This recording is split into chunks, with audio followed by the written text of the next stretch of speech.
ल है गाइस आज चाहिँ हामी ठुलो मम्मी घर आएको छौँ अनि यो चाहिँ ठुलो मम्मीको खोर्सानी बारी हो मेन चाहिँ हामी किन आएको भने तपाईँहरूलाई हामी देखाउँछु तर फर्स्ट चाहिँ हामी यो गार्डनमा आएको छौँ भेजिटेबल गार्डनमा अनि हेर्नुहोस् कस्तो मजाले खोर्सानीहरू फलिरहेको छ यो गाइस क्यान सी होइन अनि पर्खिनुहोस् उयो चाहिँ सानो सानो बिउ रहेछ अनि यो चाहिँ डल्ले खोर्सानी हेर्नुहोस् है म तपाईँहरूलाई अब देखाउँछु ल यो डल्ले खोर्सानी हेर्नुहोस् है पर्खिनुहोस् अनि यो चाहिँ हाम्रो कोको हाई कोको ल लु मकै ल्याउँदै हुनुहुन्छ अझै वाउ नेपालको जस्तै सम्झना गर्दै अब हामी मकै पोल्दै खानेछौँ वाउ हेरिहाल्नुहोस् कस्तो मजाको wow look you guys can see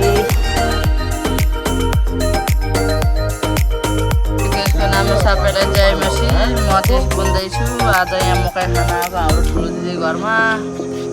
हामी कतिजना छौँ जेठा भिनाजु हाम्रो घरको सागर ठुलो दिदी सरिता सरिता छैन सबजना सबजना भिडियो गर्ने हामी म चाहिँ बुन्ने सेयर लाइक गरिदिनु होला तपाईँहरूलाई मन परेकोमा आज कस्तो लाग्दैछ मकै खानु कति मन लागिरहेको छ होला तपाईँहरूलाई पनि अब के गर्नु सबैलाई बोलाएर दिन पनि मेरो बारीको बारीको अनि त्यही भएर ठिकै छ ल अब हामी मकै देखाउँछु ल तपाईँहरूलाई कसरी पोलिरहेको छ हाई कोको कोको बेबी ल म मकै देखाउँछु ल हेर्नुहोस् है यस्तो हुँदैछ हाम्रो मकै पोल्ने दुईजना ठुल्ठुलो सरहरू हुनुहुन्छ ठुलो हुनुहुन्छ अनि बाबी हुनुहुन्छ कोको पनि हाम्रो साथमा छ अनि यो चाहिँ मै हो कस्तो राम्रो ल है ल कोही सिङ्गल हुनुहुन्छ भने यहाँ सागर सरलाई यसो लाइन मार यहाँ लाइन मार्नुहोस् सिङ्गल हुनुहुन्छ राम्रो हुनुहुन्छ लोयल हुनुहुन्छ फ्यामिली पनि राम्रो छ होइन सागरजी हो भनिदिनुहोस् न ल है ल गाइस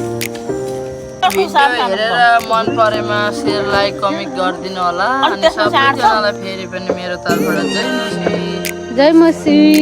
ल ल हाम्रो सागरजीलाई कसैले चाहनुहुन्छ भने यसो कमेन्ट पनि गर्नुहोस् उहाँको नम्बरहरू अहिले त्यहाँ युट्युबको मुनि राखिदिउँला सिङ्गल हुनुहुन्छ लोयल हुनुहुन्छ सासू ससुरा पनि राम्रै भेट्नुहुन्छ है गाइस यसो जिस्केको एनिवेज ल बाई बाई